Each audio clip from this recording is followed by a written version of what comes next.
Bonjour tout le monde, bonjour chers élèves.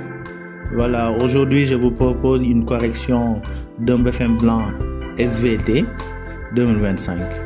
Voilà, donc pour la correction intégrale, veuillez partager et aussi cliquer le lien en bas.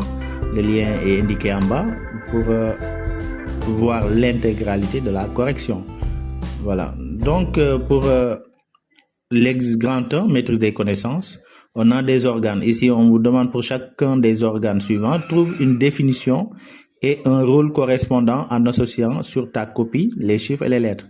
Alors, donc, on vous a donné comme exemple, vous mettez les chiffres, ensuite lettres et voilà, les chiffres romains, lettres et les chiffres 1, 2, 3, 4, 5. Alors, donc, pour les organes alvéoles, donc, on suppose que vous avez bien appris votre leçon. Les alvéoles se trouvent dans la voie respiratoire. Donc, ce sont de petits sacs vascularisés. C'est là où il y a essence de gaz entre les poumons et le sang. Donc, un alvéole correspond à petit sac vasculaire.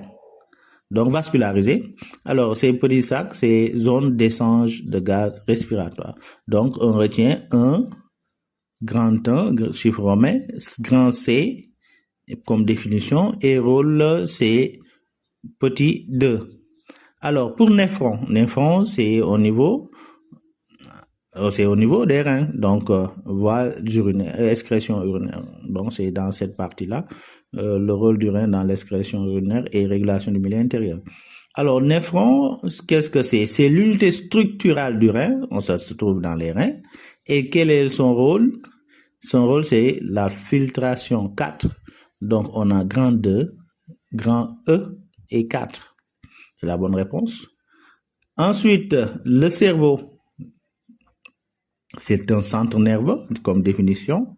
Et comme rôle, il joue un rôle de commande. Ça commande donc les mouvements volontaires. Donc, on a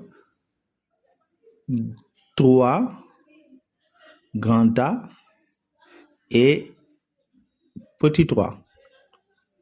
Ensuite, le cristallin se trouve dans l'œil. Donc, c'est cet organe-là qui permet de jouer comme rôle l'accommodation. Donc, aussi, c'est un milieu transparent. Donc, le cristallin, grand 4, grand B, milieu transparent. Et son rôle, c'est l'accommodation, grand 5. Et donc, on retient 4, B et 5.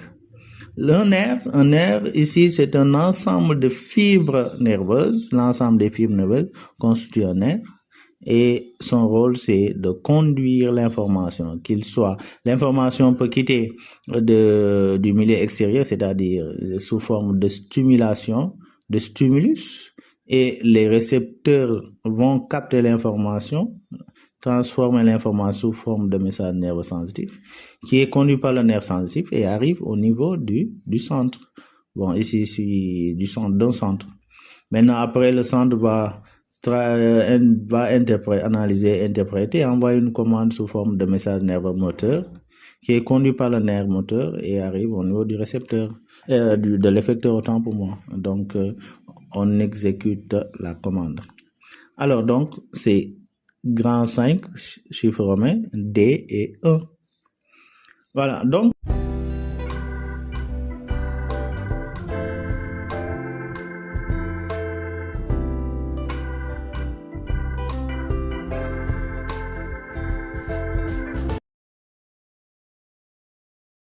Grand B, dans les affirmations suivantes, certaines sont vraies, d'autres sont fausses. Maintenant, recopie le numéro de là où les affirmations vraies, d'une part, et d'autre part, corrige là où les affirmations fausses. Donc, ne pas utiliser la négation pour corriger là où les affirmations. On a l'habitude d'utiliser la négation.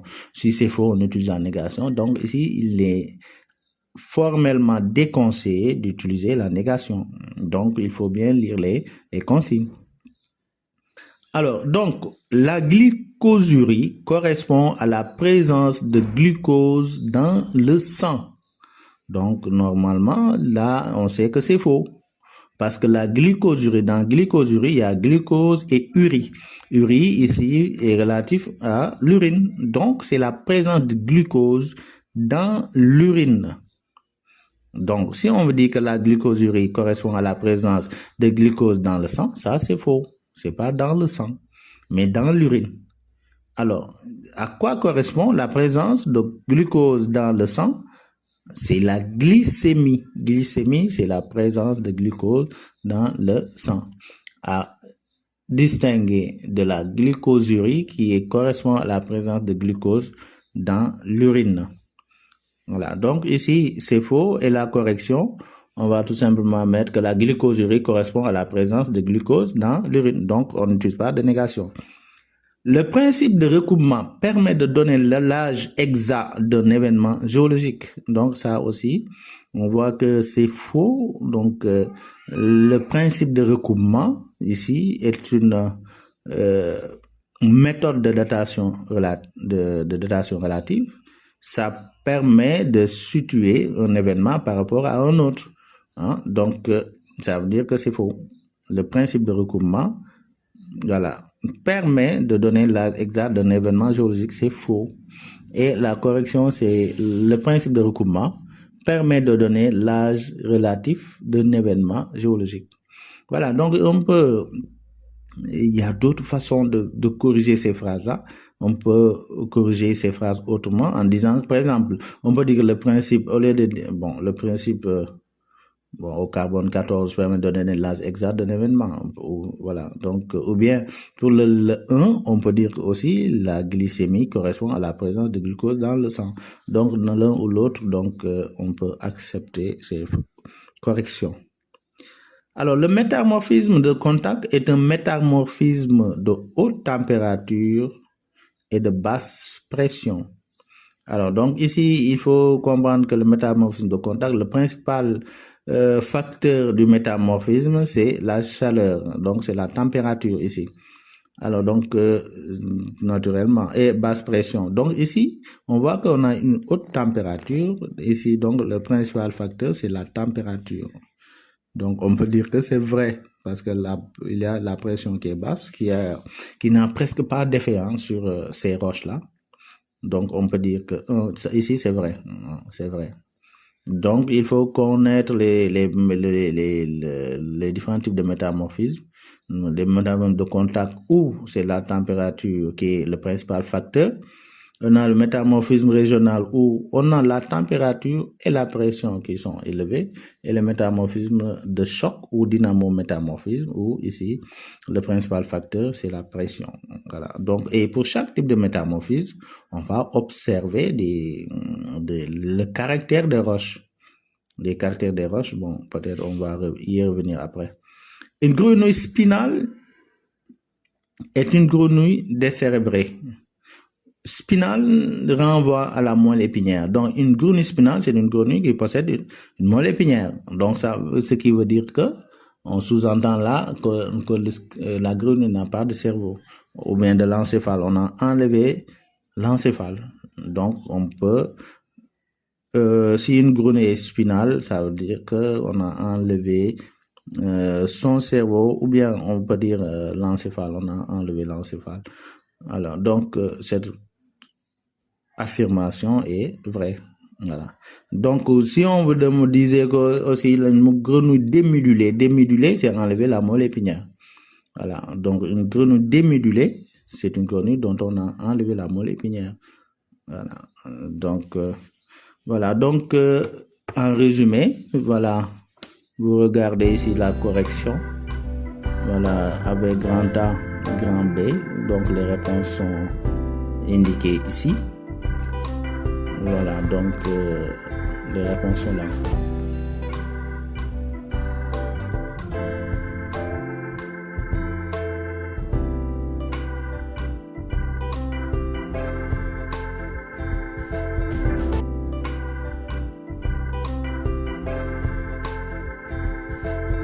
Ensuite, on a compétences méthodologiques. Votre professeur de SVT a reçu un pot bien fermé de ngala d'un de ses élèves pendant les fêtes de Pâques. Il met le pot à température ambiante et prévoit de s'en servir le lendemain soir. 36 heures après, il constate que le pot s'est gonflé et que le ngalax devient moins sucré.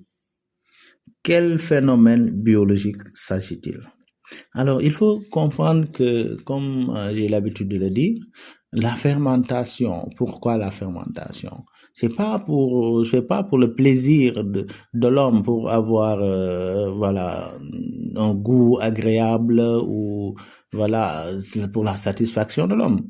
Mais il existe des micro-organismes qui, privés d'oxygène, sont obligés de produire de l'énergie pour leur survie. Maintenant, c'est dans ce phénomène-là, ce phénomène biologique qu'on essaie de représenter ici. Donc, lorsqu'on ferme un pot, ici, ça sous-entend qu'on n'a pas d'oxygène. On est dans un milieu sans oxygène ou peu d'oxygène. De toute façon, c'est un milieu privé d'oxygène. Maintenant, s'il n'y a pas d'oxygène, il y a des micro-organismes qui peuvent vivre dans ces conditions, mais ils vont utiliser la fermentation pour survivre. Ils vont utiliser la fermentation pour se procurer de l'énergie. Donc, on a vu que la respiration, c'est un moyen pour produire de l'énergie. Donc, on respire. Pourquoi? C'est pour avoir de l'énergie. Cette énergie provient de la dégradation de certains, notamment le glucose, par l'oxygène, l'oxydation du glucose, pour produire de l'énergie. Et c'est cette énergie qui nous permet de nous reproduire, de se déplacer, de manger, de parler, de dormir, de regarder, etc., etc. Maintenant, ces micro-organismes aussi, s'ils sont privés d'oxygène, ils vont utiliser un autre moyen pour se procurer de l'énergie, c'est ce qu'on appelle la fermentation. Donc, quel phénomène biologique s'agit-il? Ici, il s'agit de la fermentation. Donc, il s'agit ici de la fermentation. Maintenant, est-ce qu'on doit préciser s'il s'agit d'une fermentation alcoolique ou bien lactique ou acétique? Je pense que, bon, ici, il faut répondre tout simplement par la fermentation. Et, bon, même si c'est alcoolique, voilà, on n'a pas d'indication beaucoup plus claire sur ça. S'il y avait émission, production d'alcool, par exemple, ou bien si on a précisé que l'on a levure et glucose, parce que le sucre dedans n'a pas été précisé. Donc, on peut se limiter tout simplement à dire qu'il s'agit ici d'une fermentation. Alors, explique les résultats observés par votre professeur. Alors, donc, ici, il est important de comprendre ce texte-là. Parce que ici, on vous demande d'expliquer les résultats. Quels sont les résultats? Quels sont les résultats observés dans cette expérience? Quels sont les résultats? Donc, on dit qu'il constate que le pot s'est gonflé. Donc, il constate que le pot s'est gonflé et que le ngalax devient moins sucré. Donc, les résultats, c'est quoi? Un pot gonflé et un ngalax moins sucré. Ce sont les résultats, c'est ce qu'on a constaté. Donc, on vous demande d'expliquer pourquoi le pot s'est gonflé, pourquoi le ngalax devient moins sucré. Alors, donc, ça aussi, on sait qu'ici, on est dans les conditions avec une température ambiante et un pot bien fermé sans oxygène, c'est-à-dire en milieu anaérobie. Donc, bon, voilà, ça montre tout simplement qu'on est en fermentation. Donc, pot bien fermé, ce qui veut dire que le milieu est privé d'oxygène, donc sans oxygène. Ensuite, température ambiante, donc c'est-à-dire qui n'est pas très froid pour empêcher, pour bloquer, pour rendre inactives les bactéries. Et aussi, ce n'est pas aussi chaud pour tuer les bactéries, pour leur empêcher de ne pas se fermenter, de ne pas utiliser la fermentation. Donc, c'est la fermentation. Les conditions sont réunies. Maintenant, les résultats, c'est le pot gonflé et ngalax moins sucré. Maintenant, comment expliquer ces résultats? Donc, si on vous demande d'expliquer ces résultats, vous devez connaître quels sont les résultats. Malheureusement, les élèves ont des difficultés pour pour répondre à ces résultats. Ils me disent souvent, nous, on n'arrive pas à expliquer. Mais attends, expliquer, d'abord, ça demande de comprendre la leçon, maîtriser sa leçon et de pouvoir expliquer certains phénomènes. Maintenant, si toutefois vous avez des difficultés, vous avez toujours des difficultés sur ça, vous pouvez me faire signe, vous pouvez m'envoyer un message. Alors, je vais essayer de vous aider. Alors, maintenant, pourquoi le pot s'est gonflé? Donc, tout simplement, s'il y a gonflement du pot, ça traduit, ça montre qu'il y a du gaz. Il y a du gaz. Maintenant, c'est quel gaz? Donc, il faut vous rappeler du coup. Donc, c'est le gaz carbonique il y a la production de gaz carbonique. Maintenant, d'où provient ce gaz? Donc, ce gaz ici provient de l'utilisation du sucre contenu dans le ngalax par les micro-organismes, et cette utilisation du sucre entraîne en même temps non seulement la production d'énergie, mais aussi un dégagement, une production de gaz. Donc, c'est ce gaz-là qui s'accumule dans le pot, entraînant un gonflement du pot.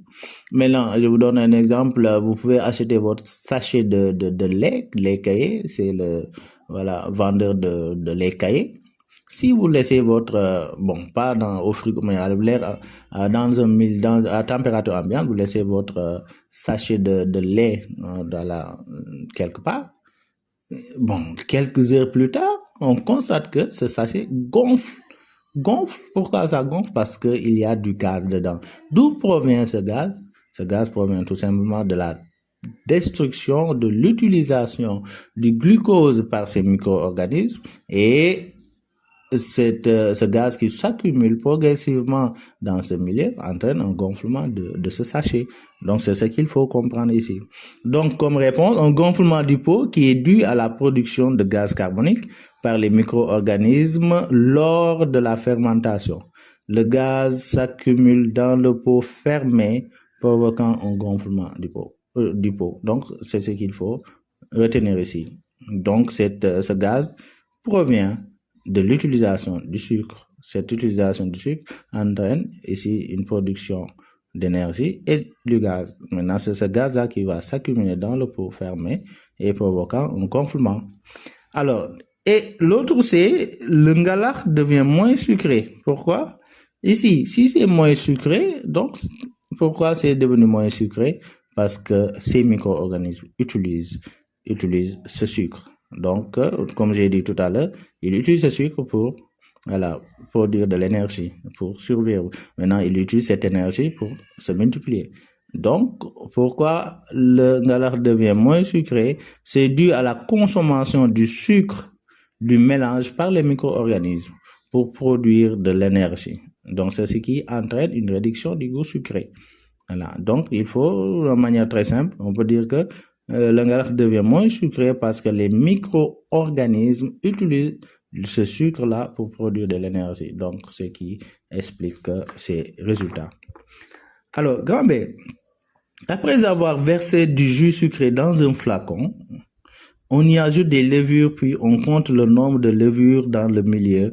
Toutes les heures, les résultats sont regroupés dans le tableau suivant. Donc ici aussi, on essaie de voir comment se comportent les levures dans un milieu fermé, sans oxygène, à température ambiante. Donc, c'est-à-dire que toutes les conditions sont réunies pour la fermentation.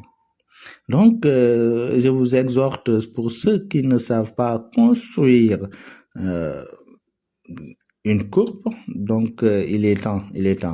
Depuis 6e, on vous apprend à construire, à décrire une courbe. Donc en 3e, normalement, ça doit être acquis.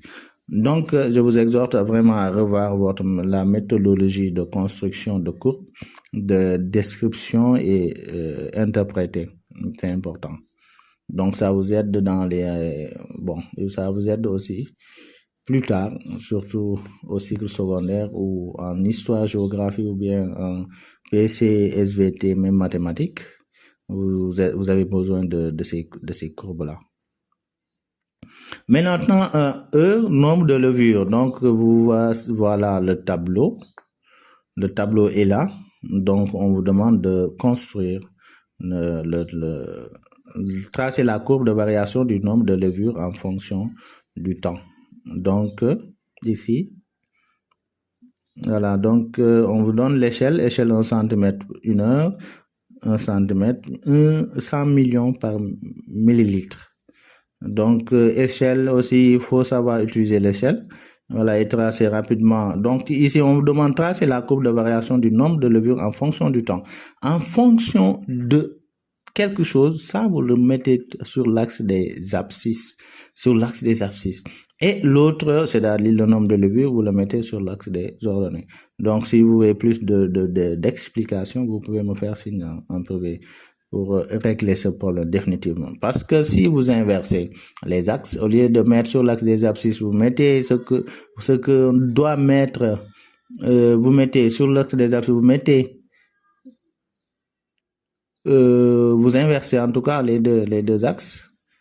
Donc, sur l'axe des abscisses, vous mettez ce qu'on doit mettre sur l'axe des ordres, et sur l'axe des ordres, vous mettez ce qu'on doit mettre sur l'axe des abscisses. Là, c'est faux. On barre automatiquement. Il n'y a pas à comprendre parce que c'est faux.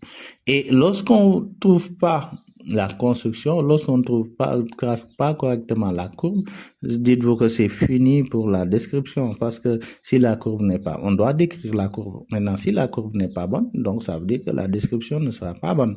Et si la description n'est pas bonne, voilà, adieu les explications, parce qu'on ne peut pas expliquer. Voilà, on vous demande par exemple de décrire une personne, cette personne X, et vous décrivez cette personne, une personne Y. Donc, déjà, la description ne va pas correspondre à ce qu'on attend. Et en plus aussi, toute explication, voilà, ne sera aussi, voilà, fausse. Donc, apprenez à construire, à décrire. Bon, la construction, voici. Voilà, si on trace ça, c'est ça. Maintenant, si vous avez besoin de plus d'explications aussi, on va expliquer. Alors maintenant, pour la description, regardez l'allure de la courbe. Vous voyez que, voilà, de 1 heure jusqu'à presque 6 heures. Voilà, regardez, presque ça augmente progressivement, légèrement si on peut dire, hein, parce qu'on a 10 millions, 20 millions, 40 millions, 60 millions, 90 millions, hop, ça commence à doubler. 153, 120 millions, 620 millions, 1100 millions, 1500 millions. Donc, ici, quand vous regardez l'allure de la courbe, de 1 à 6, on a une augmentation qui est presque, voilà, légère. Et après, on a une augmentation qui est plus rapide. Donc, ici, on peut analyser cette courbe en 2 phases, ou bien on peut le faire aussi en une seule phase. Hein. Maintenant, ici, pour la description, on peut dire que toujours commencer par présenter la courbe. La courbe représente la variation de la quantité de levure en fonction du temps. On présente d'abord. On constate que le nombre de levures augmente lentement de la première heure à la 6e heure, puis il augmente rapidement jusqu'à la 10e heure. Voilà, très simple. Ou bien aussi, si vous dites que on constate que le nombre de levures augmente de la première à la 10e heure. Bon, ça aussi, on accepte, c'est vrai. Maintenant, pour plus de précision et être plus pointu dans l'analyse, on peut dire que la courbe représente la variation de la quantité de levure en fonction du temps. On constate que le nombre de levures augmente lentement de la première heure à la 6e heure, puis il augmente rapidement jusqu'à la 10e heure. Ça aussi, vous avez besoin d'aide aussi, vous me faites signe. Voilà, la courbe est là. Ensuite, on a expliqué cette variation. Ici, on doit expliquer la variation. Ici, heureusement, on vous dit d'expliquer la variation. Donc, cette augmentation. Comment peut-on expliquer cette augmentation? Pourquoi les levures augmentent? Parce que vous venez de dire qu'on a une augmentation du nombre de levures. Donc, cette variation, c'est une augmentation. Les élèves ont l'habitude de dire que on constate que la courbe évolue. Ça évolue. La courbe évolue, ça, c'est interdit. Vous avez besoin aussi de méthodologie de description de courbe. Voilà, vous pouvez encore me faire signe sur. Alors, faites-moi signe de toute façon. On ne peut pas dire que la courbe évolue. La courbe évolue, ça signifie que c'est tellement vague. C'est une évolution, ça peut être une augmentation, une diminution, ou bien ça reste constante. Donc, si vous dites que ça évolue, ça évolue ça en bas, parce que c'est pas précis. Et on ne dit pas que aussi la courbe. La courbe, c'est juste une représentation de données. On a représenté ici le nombre, la variation du nombre de levures. Donc, cette courbe traduit tout simplement ici des données sous forme de tableau. Et on vous demande de représenter ces données. Maintenant, sous forme de courbe, il est plus facile d'analyser, de voir l'évolution ici de ces données. Maintenant, ici, on ne dit pas que la courbe varie, on ne dit pas que la courbe monte ni descend, donc on ne dit pas que la courbe évolue parce que c'est vague. Donc, qu'est-ce qui évolue? Qu'est-ce qu'on a? C'est ici les nombres de levures. Maintenant, les levures, si vous constatez que la courbe monte, donc ça signifie une augmentation. Maintenant, si la courbe descend, ça signifie une diminution. Donc, à la place de la courbe monte, la courbe descend, on utilise une augmentation ou bien une diminution. Voilà, donc soyons beaucoup plus clairs là-dessus. Maintenant, comment expliquer cette variation? Voilà pourquoi les nombres, les levures augmentent. Pourquoi? C'est tout simplement parce que si on est dans un milieu sans oxygène, par exemple, les levures vont utiliser la fermentation.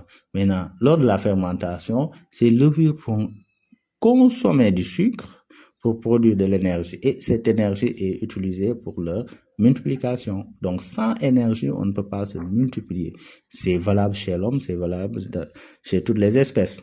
Donc, les levures dans un milieu sans oxygène consomment les sucres pour produire de l'énergie nécessaire à leur multiplication. C'est ce qui explique l'augmentation du nombre de levures. Donc, c'est tout simplement l'augmentation du nombre de levures, c'est ça. Parce qu'ils utilisent le sucre pour produire de l'énergie nécessaire à leur multiplication. Voilà, donc c'est l'explication qu'on peut donner ici.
Maintenant, exercice 2.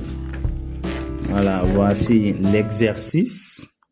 Exercice 2, le document A qui correspond à une région du globe terrestre où on observe des événements géologiques. Donc cet exercice porte sur la deuxième partie, sciences de la Terre. Donc vous voyez, comme je vous dis, observez bien le document.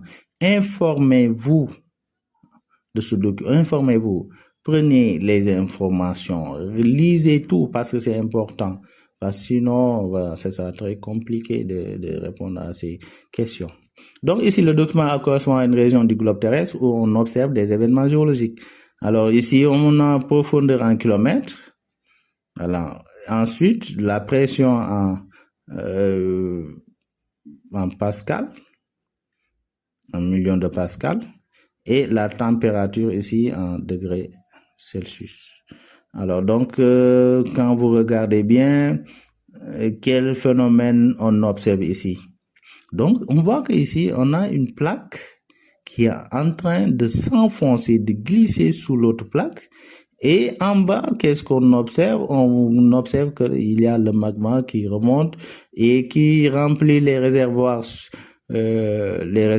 si vous voulez, et finit par arriver en surface, ce qu'on appelle une éruption volcanique. Voilà, c'est ce qu'on appelle une éruption volcanique, c'est l'arrivée du magma en surface.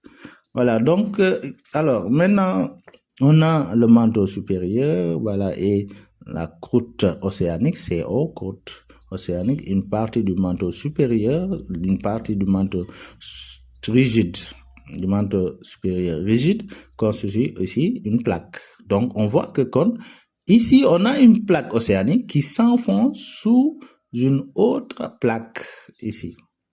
Donc, on va considérer que c'est une plaque continentale parce que il porte le continent. On a un volcan, il n'y a pas d'océan. Alors que l'autre plaque, on voit nettement que ça porte ici l'océan. Alors, donc, après avoir tiré des informations de ce document, maintenant, on vous demande d'écrire le phénomène tectonique qui se déroule sur le document A. Le document A est là. Quel est le phénomène tectonique qu'on observe? Tectonique veut dire mouvement de plaque. Maintenant, ce phénomène est une subduction. Maintenant, on vous demande de décrire le phénomène. Donc, on ne vous demande pas d'indiquer ou de donner ou de dire de quel phénomène il s'agit, mais on vous demande de décrire. Donc, ne vous limitez pas à dire que c'est une subduction. Maintenant, on vous demande de décrire donc ce phénomène. Donc, on sait que c'est une subduction, donc décrivez. Donc, ici, il s'agit d'une subduction. On observe ou bien on constate que la plaque océanique s'enfonce sous une plaque continentale.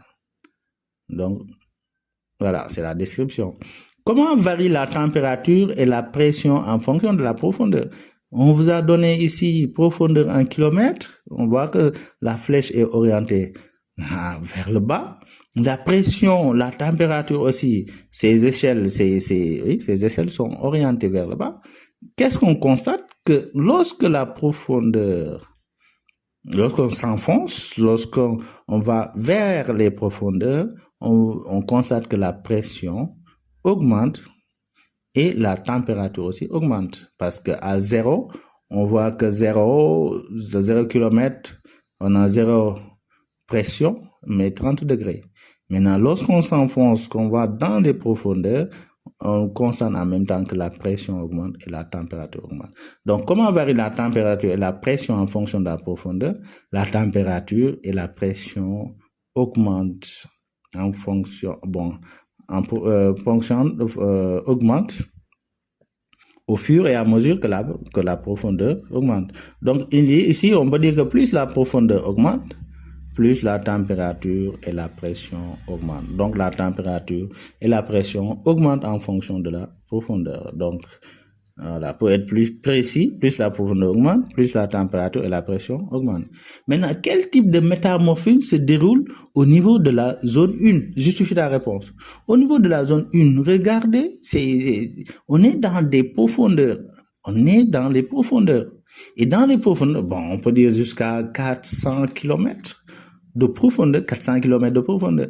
Maintenant, à 400 km de profondeur, ici, on voit que la pression est très élevée, de même que la température.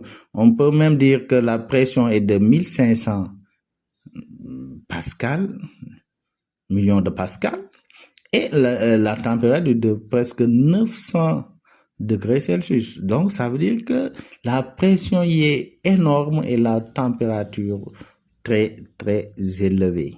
Maintenant, quel type de métamorphose se déroule? Donc, ici, comme je l'ai dit tantôt, il faut savoir les types de métamorphose. Métamorphose de contact, régional, de choc. De contact, ici, le principal facteur, c'est la température qui est élevée, mais la pression n'est pas trop, la pression n'est pas trop la pression est basse, donc n'est pas un facteur principal, en tout cas, de ce changement.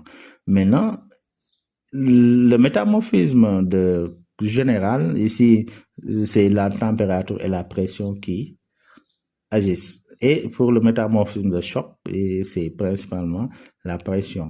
Alors, donc, ici, justifie ta réponse.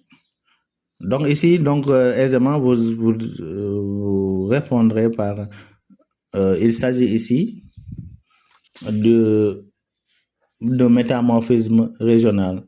Et l'explication, la justification, c'est qu'il se produit sous haute pression et haute température. Donc, dans des pressions et températures très élevées. Alors, en partant des documents 1 et 2 aussi, informer, prenez, s'informer. S'informer, c'est raisonner et réaliser. S'informer, prenez le temps de vous informer de ces documents, de tirer des informations qui vous permettront en tout cas de répondre facilement à ces questions. En partant des documents 1 et 2, indique les types de roches obtenus à 25 km, à 50 km, puis à 75 km de profondeur. Alors, quand on regarde le document 1, on a variation de la température en fonction de la profondeur. Donc, il y a la température ici qui varie. Il y a aussi la profondeur est là. Et qu'est-ce que est ici? On a le gradient thermique qui est là. Voilà, donc avec un autre tableau ici qui correspond aux roches obtenues en fonction de la variation des facteurs du métamorphisme. Maintenant, indique les roches obtenues en 25. Regardez, quand vous prenez le document 1, à 25 km, vous faites la projection sur l'axe portant T1, T3, T2, T3, T4, ça tombe sur T2. Maintenant, à T2, quel type de roche on a à T2? Donc, vous regardez le tableau. Ici, on voit qu'il s'agit de schiste. À 50 km, il s'agit de gneiss. Et à 60 km, il s'agit ici de magmatite. Donc, c'est ce qu'il faut donner comme réponse. Indique les transformations subies par les roches dans la zone 1. Donc, toujours zone 1 en haut. Donc, zone 1 en haut, donc on sait que il s'agit, parce que vous avez précisé qu'il s'agit de métamorphisme général, ou bien régional, oui. Donc, ici, ça se passe à haute température et haute pression. Donc, si les roches s'enfoncent dans les profondeurs, donc, il y aura une augmentation de la température de la pression, et la température va ici transformer les minéraux. Il y aura une recristallisation des minéraux, transformation minéralogique, parce que à cause de la température, parce que des minéraux vont disparaître et d'autres vont apparaître. On parle de recristallisation. Donc, les minéraux vont changer. Il y a transformation minéralogique, mais aussi à cause de la pression aussi, la structure des roches aussi est peut-être modifiée. Et dans ce cas, quand il s'agit de métamorphisme régional, ici, la structure des roches change. Donc, on aura aussi un changement de structure. Donc, transformation structurale. Donc, quels sont les roches sont soumises. Donc ici, indique les transformations subies par les roches dans les zones. Donc ici, les roches sont soumises à une augmentation de température et de pression, ce qui entraîne une recristallisation, donc une transformation minéralogique des roches, et aussi une transformation structurale des roches. Donc, toujours à l'état solide, c'est ce qu'on appelle ici métamorphisme. Donc, c'est l'ensemble des transformations minéralogiques et structurales des roches à l'état solide, voilà, sous l'effet de la température et ou de la pression. Donc, définition. Alors, quel sera le caractère des roches dans cette zone? Donc, les roches seront, voilà, auront un aspect folié, hein, avec alternance de lits, des bandes parallèles avec alternance de lits clairs et sombres. Donc, on aura des feuillets, des lits, des feuillets, en tout cas clairs et sombres. Voilà, alternance de lits sombres et clairs. Et voilà ce qu'on va observer. Donc ici, on aura, en tout cas, elle présente souvent des plans de cystosité avec une foliation ou une foliation. Donc ici, on va noter plus des roches d'aspect folié. Donc on aura une foliation. Voilà, c'est tout pour la correction. Et si vous avez besoin d'autres exercices d'explication, n'oubliez pas de partager, de liker, voilà, partager ça. Donc ça me fera énormément plaisir. Et merci, à bientôt.